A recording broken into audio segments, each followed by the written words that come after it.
হজ হচ্ছে বড় লোকেদের জন্য, এটা আপনাদেরকে প্রত্যেককে মাথায় রাখতে হবে। হজ আল্লাহ বড় লোকের জন্য, গরিবদের জন্য হজ না।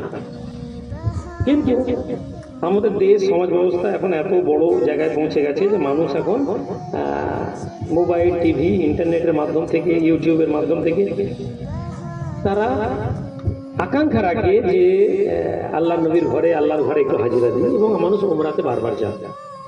যাদের উপর হজ ফরজ হয়ে গেছে তারা বারবার উমরা করলে গুনাহ হয়। হজ ফরজ কি আপনারা জানেন?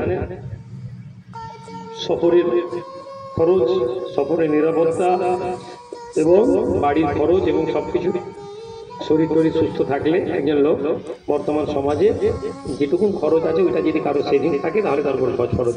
মানে আমি যদি খুব ভুল না বলি, 10 লাখ টাকা কোনো মুসলমানের কাছে সেভিংস থাকলে তার উপর হজ ফরজ হয়ে যাবে মোটামুটি।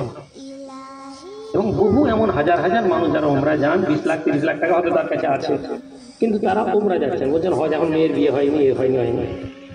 তো এই জায়গাটা আপনারা খেয়াল রাখবেন যে হজ যার উপর প্রথমে একবার হজ করে নিন, তারপর বারবার উমরা করবেন।